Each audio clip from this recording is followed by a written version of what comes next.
Koffi Olomide, bonjour. Bonjour Joka Yonde. Alors Koffi Olomide, depuis quand vous communiquez dans un groupe? Tu as un avion, il y a Air France, il y a mardi. Il y a 3 petits parce que 4e a rattaqué avion, ferré. Mais ça commis, il y a jeudi. La navigation a volé jeudi. Donc tu as 5. Donc 4 petits, il y a grand guerrier. Et puis il y a 5. Donc tu as vraiment précipitamment pour une seule raison. Sponsor na ngai, sponsor na biso, abengisaki ngai na osala sport pour na ye quoi.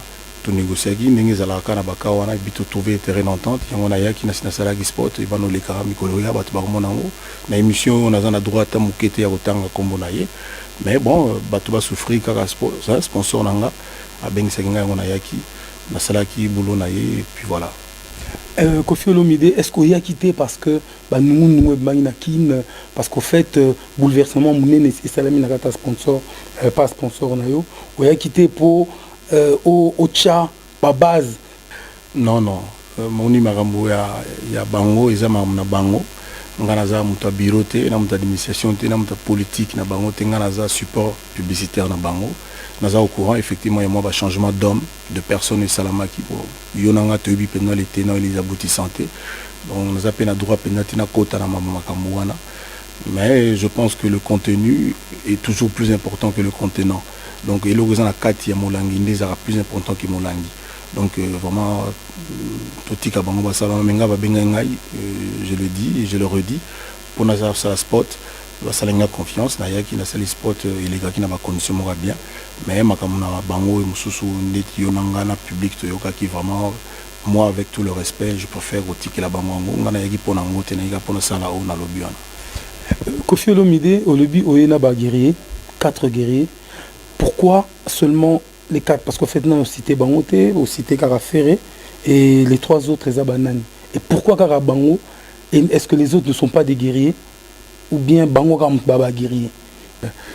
Dans le but que voyage na yejo et na yegite na volonté nanga na choix nanga na plaisir nanga na yeki po sponsor a benga il fallait même na yakanga moko ngani mutu na senga ki kiloko balobaki na beta au passage moi production moko mi balé na senga ki na yata na petit ndambu balobaki non bon on te donne 2 billets de plus na obtenir 4 bon na poni 4 wana bon stratégie on a zanango lelo na quartier latin international les alliés que na zala orchestre moko pas comme les autres dans le sens que na boyi kokota lisusu na bamulongo na 5h du matin pour ozuka visa orchestre na ngai na lingi na longo na régime ya visa na lobaki na yo que nazokena na ma stratégie moko boy ndenge nazoloba na bolelo presque 3 quarts ba petit ba komi ba résident na France na Schengen n'est-ce pas Schengen quoi, donc on peut aller et venir quand j'ai fait ça.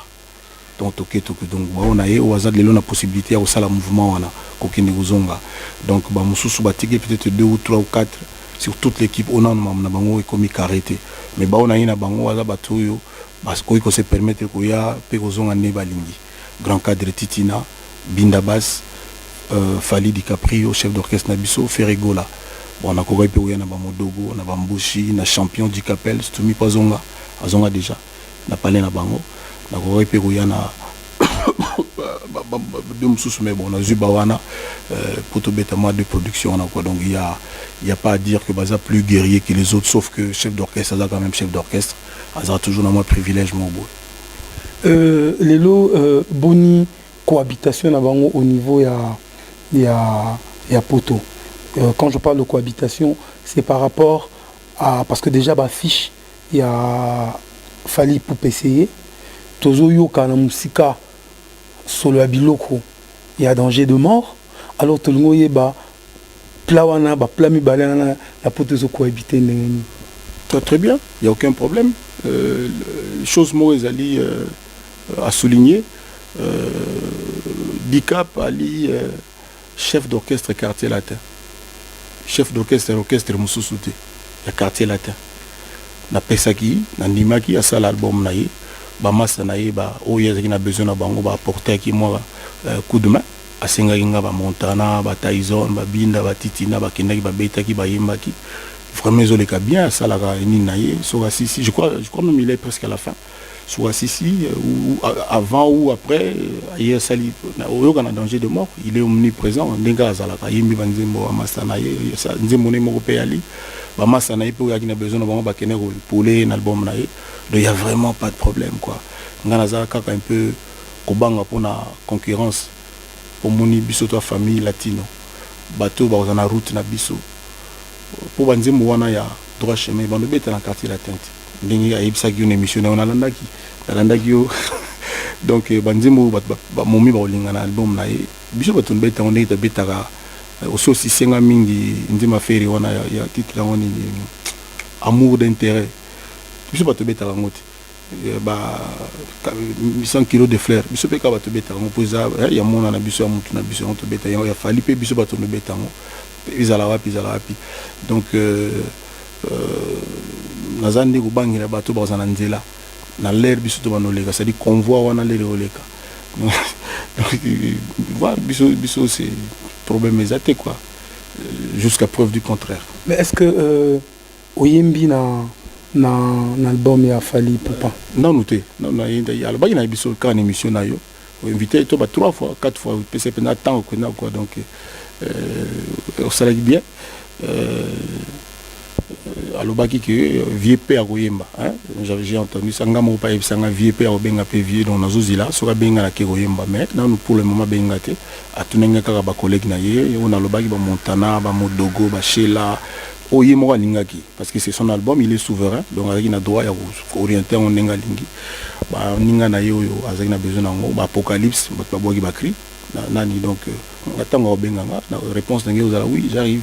Mais ce qui lelo, il s'avère que à Bengiote, est-ce que Kofi Olomide a remonté que comment ce petit que j'ai traîné, que j'ai tenu par la main, le jour où il veut être un homme, évite que moi je sois narata sillage et le solongo. Est-ce que ça fait pas un peu mal?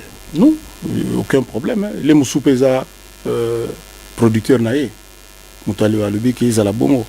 Les Moussoupeza choix stratégique, ils appellent ma bête. Et puis, il ne faut pas dire quand il veut devenir un homme, il est déjà un homme. Pour Nengazawana. En fait, quand il veut entrer dans le grand monde, parce qu'il veut découvrir quelque chose de nouveau. Mais Petit Wana a plus fort que soi-disant leader Moussous au TV Zosala. Au tout le monde a un caca na TV quoi, il nul par ailleurs. Aza déjà, à banque ça a déjà bébélé. Donc Aza déjà.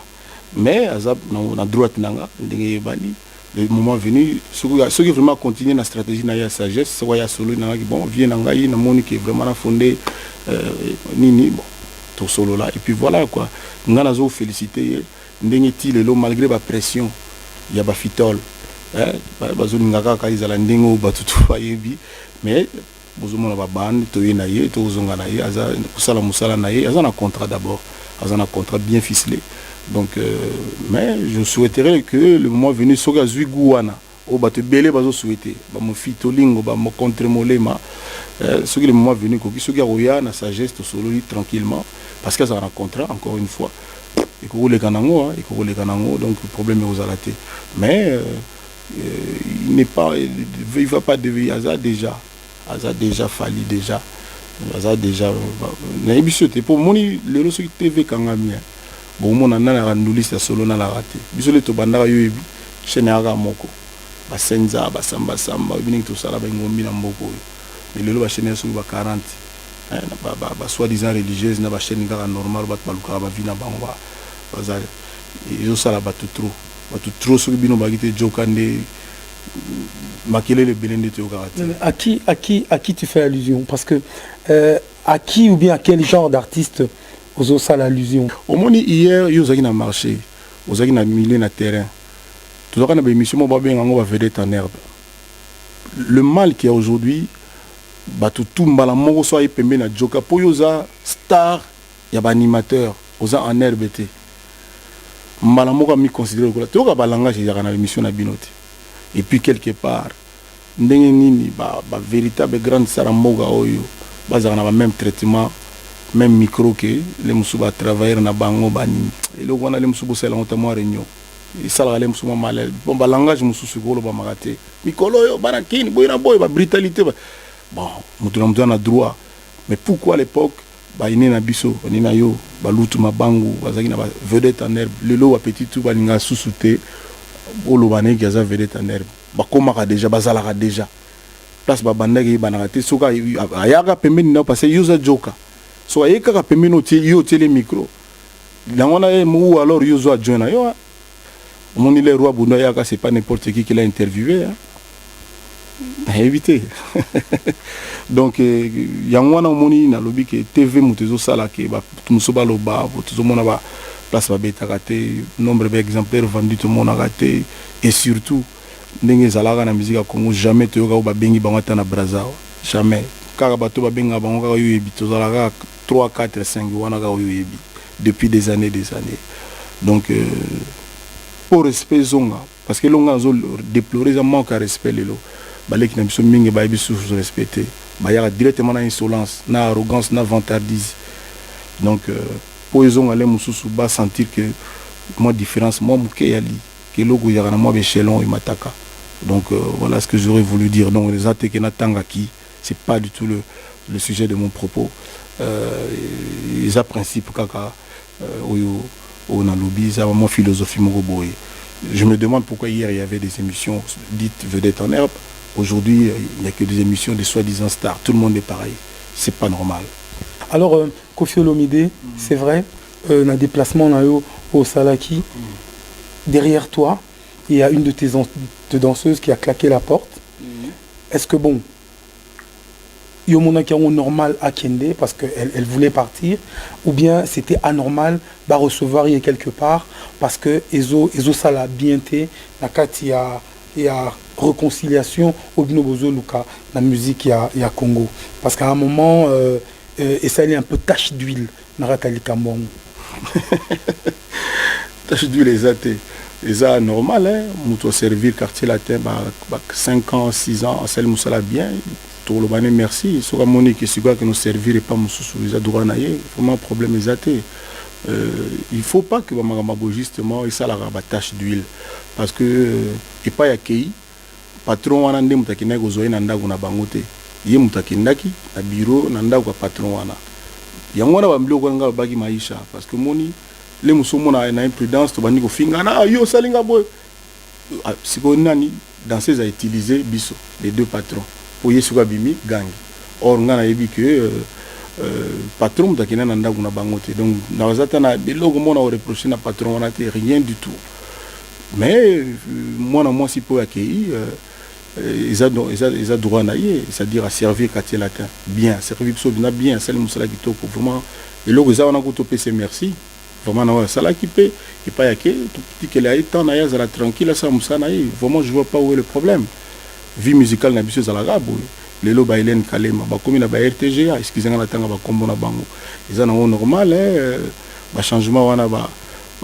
tu n'as pas quand même le monde de journalistes collègues na Zakaria banana RTN7 les lots les cas à place les lots à horizon je crois horizon ils en ont quelque part normal hein donc ngana wazala imprudent et que na bana finga na bana loba na m'énerver pour na moni banda ma mo les cas na mona na besoin que tu ya loba ce ito a ezate za droit à Moutou à servir à Salim Moussala vraiment bien surtout Moutou à Salim Moussala bien en tout cas il n'y a qu'à ça merci on va salir pendant 5-6 ans à Salim Moussala normal les lois moniques à servir côté Moussoussou vraiment tant mieux il n'y a vraiment pas de problème.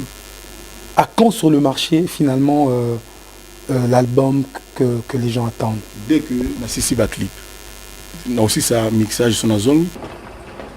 Au nom du président de la République, grand chancelier des ordres nationaux, son Excellence M. Joseph Kabila, et en vertu des pouvoirs qui nous sont conférés, nous vous décernons aujourd'hui la médaille d'or des arts, sciences et lettres pour vos excellents mérites et pour avoir réussi une carrière musicale qualifiée, excellente aussi. Il ne nous reste plus qu'à vous féliciter et nous disons bonne fête. Merci.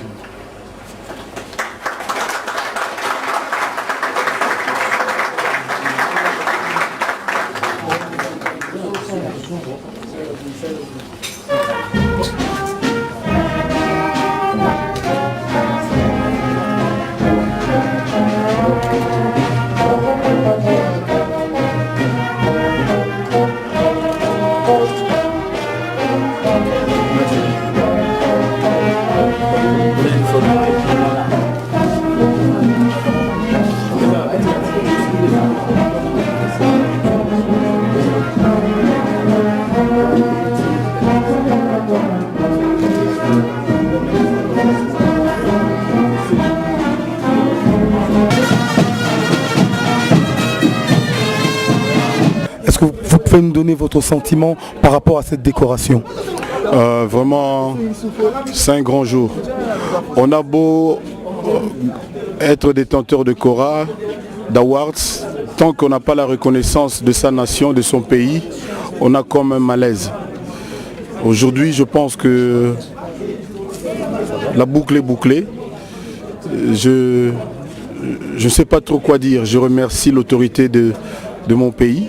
Je remercie le peuple congolais parce que le chef de l'État agit au nom du peuple congolais. Cette reconnaissance me va droit au cœur et c'est la reconnaissance pour toute ma vie, tout court, pas seulement ma vie d'artiste. Je suis vraiment fier, fier d'être congolais. Je vais offrir cette médaille à ma mère qui s'est rétablie à Paris, mais je vais montrer ça en passant à mes enfants. Comme je l'ai dit, la boucle est bouclée. Plus que jamais, je me sens investi du devoir de ne pas décevoir le public et de travailler d'arrache-pied, de travailler contre vent et marée, contre les jalousies, les haines et les hypocrisies. Je vais y aller à fond. Paix et Kouzala. Dégâts. Alors, Koffi Olomide, aujourd'hui, Koffi ne dira plus qu'il est mal aimé par rapport au sien, par rapport à sa carrière, par rapport à son pays, par rapport à tout ce qui se passe autour de lui. Peut-être qu'il arrivera que je le dise. Hier à Bandal, j'avais le sentiment de subir une grave injustice. On n'a pas compris pourquoi il y a eu des gens qui sont venus uniquement pour perturber le grand concert, le concert Dégâts qu'il y avait là-bas. Mais bon, c'est derrière nous. Aujourd'hui, c'est aujourd'hui. Je l'ai dit, je suis heureux. Je remercie le peuple congolais tout entier. Je suis sûr que les Congolais, là où ils sont, en regardant cette image, en regardant cette médaille, sont heureux de leur artiste Koffi Olomide. Mais je pense qu'on aura plus de jours de joie que de jours de larmes. Mais hier, qu'est-ce qui s'est passé concrètement? Comment est-ce que Koffi a ressenti ça? Tout à l'heure, Koffi a parlé d'injustice. Est-ce que cette injustice existe réellement? Ou bien c'est un groupe de gens qui ont essayé de déstabiliser l'artiste que tu es? Mais tu es dans ton pays, qu'est-ce qui se passe? C'est les efforts... C'est pas par rapport à tes choix aussi? Ça m'a beaucoup rappelé ce qui s'est passé à la Fikine la dernière fois. Je me demande s'il n'y a pas lieu de faire un lien entre ça. Et on a des idées sur les commanditaires de cet attentat, il y a lieu de dire, parce qu'il y a eu des bouteilles qui ont été lancées sur la scène. Bon, nous on était venus faire plaisir aux peut-être 80-90 000 personnes qui étaient là. On n'a pas compris, mais on a de plus en plus d'informations. Avant le concert, avant la prestation, on nous a prévenu qu'il y a un complot qui est en train d'être fomenté pour perturber le concert à Bandal au terrain municipal. Effectivement, au terme de la 5e ou 6e chanson, il y a eu des jets de pierre d'abord et puis des jets de bouteilles. On déplore 3 blessés, notamment Texas, le porte-parole que tout le monde connaît, le petit Latalaku Mukusambwa, qui est encore à l'infirmerie à l'heure actuelle. Je pense que les Congolais qui sont des gens intelligents se sont fait une petite idée sur l'auteur, en tout cas le commanditaire de cela. Est-ce que Koffi a porté plainte? Parce que nous savons que Koffi est très carré en matière de justice. À l'heure actuelle, non, parce que après ce concert-là, j'ai encore chanté au centre-ville. On a fini vers 6-7 heures du matin. Et de là, je suis venu ici pour recevoir cette médaille qui m'a été décernée par le chef de l'État de notre pays et qui m'a été remise par monsieur le général-major Mounene. Donc je n'ai pas encore eu le temps de le faire. Mais je suis en train de réfléchir. J'ai parlé avec mon avocat et avec le procureur Mukenge. On va voir ce qu'éventuellement on peut faire. Mais au-delà des tribunaux, au-delà des plaintes, moi j'ai confiance à la honte que les auteurs de ces méfaits ressentent actuellement, parce que leurs desseins maléfiques ont échoué. C'est-à-dire ce qu'ils ont voulu faire n'a pas marché du tout. Et je suis sûr qu'ils sont confus là où ils sont, parce qu'ils ont mal à la conscience. Et c'est la plus grave, la plus grande des punitions. Plus que ça, leur punition va être que moi je vais continuer résolument à faire plaisir aux gens. Je ne vais pas m'arrêter, ils ne vont pas me décourager, je ne vais rien changer. Je vais continuer mon travail pour le plaisir des Africains et de tous les Congolais en général. Mais la musique, c'est un art qui doit être agréable à l'oreille. Ce n'est pas des jets de pierre, des bouteilles, comme on a vu l'autre jour à la Fikine lacrymogène, des complots vraiment bas, de basse classe. Ce n'est pas bien. Et j'appelle tous mes collègues à se lever, à s'insurger contre ces genres de pratiques pour que ça ne fasse pas école. En tant que vice-président, est-ce que vous avez prévu une réunion de crise suite à ceux qui vous arrivent, vous les maïchables, les maïchistes? Les maïchistes. Non, j'ai eu au téléphone Souvé, le vice-président Souvé, j'ai eu Manda Chante, j'ai eu Jean Goubal, j'ai eu Mamad Chala, on a parlé et tous sommes unanimes. Nous savons d'où c'est venu et ça ne va pas continuer, on ne va pas les laisser continuer comme ça. On est des artistes, on n'est pas des lutteurs, on n'est pas des ceintures noires comme toi, Joka, hein, mais grand animateur journaliste aujourd'hui. Donc il faut qu'on se livre à la musique. C'est sur la place de la musique que ça doit se passer. Donc on s'est parlé et vous allez voir leur réaction. Je ne peux pas parler à leur place. Merci Kofi. C'est moi, Joe, qui te remercie d'être intéressé à moi. Merci, mamie. Fally Ipupa DiCaprio, Ozongikin, fiche et comment déjà, droit chemin, boulot dans commune à niveau. Ouais, bonjour, il y a Joe. Donc, droit chemin, c'est Sili, et le roi Moana, à Siabotami, et c'est moi, jour, mon bébé, présenté par parents. Donc, droit chemin, il y a des gens, c'est la monanga, mais le roi, tu as dit, il y a vraiment vite fait, il y a honoré notre sponsor, on a dit, il y a en réalité de les 15 droits chemin, ça déjà dans le marché, quoi. Mais dans le droit chemin, mon papa a invité. Est-ce que m'a invité? Pourquoi mon papa a invité? Est-ce que ça par rapport à producteur ou bien mon gars a étouffé? C'est ça par rapport à producteur. Et puis nous nous payons à Yembi Karapenda TTTTT. Il y a un problème à producteur, tu as un producteur, sérieusement, mais producteur a préféré les alabons. Mais après ça, il a raison, solo là. Donc, il y a raison, il y a ça. Mais dans la gravité pour moniter.